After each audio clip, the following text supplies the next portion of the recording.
Okay, everybody, look, it's going to get Bankai Night 22. Damn. So this one was episode 3. Grandma, Granny versus Granny Clash. Now, we get to see the reveal of Iris's grandma, which has to be the most hottest granny in anime. Go figure that out. But not really well. It was basically what I find very intriguing of how they're pacing these episodes. It's almost as if they're going by chapter, which I find very intriguing.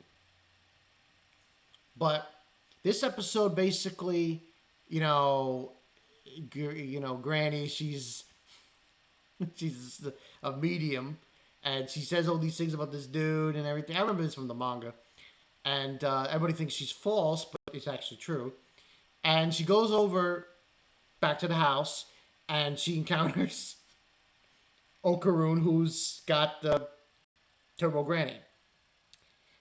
Here's the thing about Turbo Granny. I'm having a hard time watching this anime because every time she speaks, the one thing that comes to my mind is this: King of the Pirates. Because obviously the one who does Turbo Granny is the same voice actress who does Luffy. But it's still good. It's still good. I like the hyperactivity of it. It's still a good job in that part. Which basically, as it says, Granny versus Granny Clash. And Ice's grandma, comes out at the end. I think her name's Seiko. Seiko Ayase. She comes out on top and she's able to defeat the Turbo Granny. And of course, when Ayase gets up, she thinks she killed him, Okarun. But that's not true. He's alive. When I first read it, I thought that was happening, but it wasn't. Come on.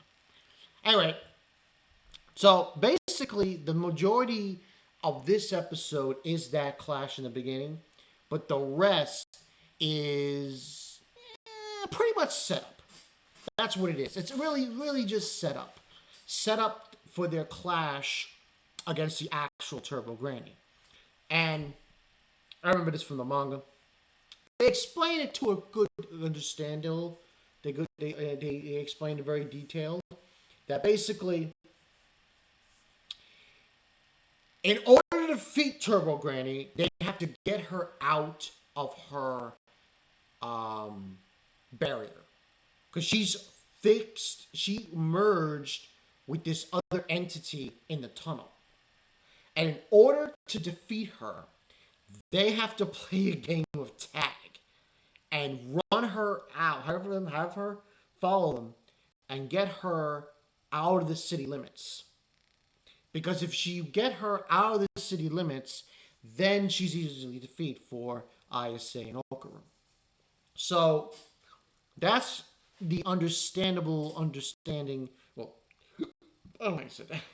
That's basically the gist of, excuse me, of how they can defeat her. So that's what the explanation we get. And then there's a scene where he's going to the bathroom. It's so funny. Oh my god. The comedy in this anime is top tier. Top tier. Just great stuff all around. And obviously when he goes to the bathroom, she's trying to hold the Granny at bay. She has to look at him. Then the actual Turbo Granny shows up and says, with the Luffy voice, saying she's not going to give them time to do whatever they want. She wants to settle things tonight at the tunnel. So that's the logistics of it. And they... Ayuse's grandma gives them these battleware things to ward off spirits, and they go on a train to go fight Turbo Granny. And that's pretty much the episode. I'm not going to rate this that high, but it's still very good.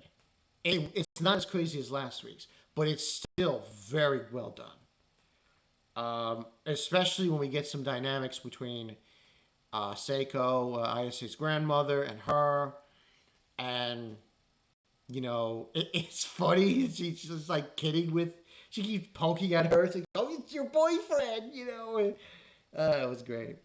But it was pretty done very well. I'm not going to go high on this, that high. Probably 8.5 to 9. I give this episode. But it was done very well. Animation was still on point. Um, I and I need to talk about the opening. The opening and the closing is just fantastic. Just top freaking tier visuals and music. It's across the board, man. Oh, fantastic. Anyway, that's pretty much what happened in the episode. So next week we're gonna get the actual fight with Turbo Granny. Uh, I can't say if you guys saw the preview. Whoo boy, you're in for a whoo boy. It gets real crazy. And the thing is, this stuff we're getting in episode 3, that's nothing. That's nothing compared to what is around the corner of what starts creeping up. So it's really this show's gonna be great. This is it's just like, and I did some research where I looked up on, I think online, I think it was on Facebook or somewhere. The guy who did Chainsaw Man had 3 artists, assistants. One of them was the guy who does Dandadan. And there were 2 others. I'm trying to remember what they did. I think one of them does Black Clover, but I think I'm wrong. One of the 2 others do other series. So his artists, his assistants went on to make better, crazier mangas. The mangaka of Chainsaw Man. So you can imagine the whole dynamic with that. But I figured I'd just give you that little nugget there. But anyway, that's all I got for you guys. Bankai 22. So, Granny, Turbo Granny Showtime. I just can't get over the faggots, Luffy. Oh my god. I just can't. It's so insane. It's Luffy. It's freaking. Hey, that's the way it is. This is Bankai 22. Turbo Granny time. I'll see you guys later.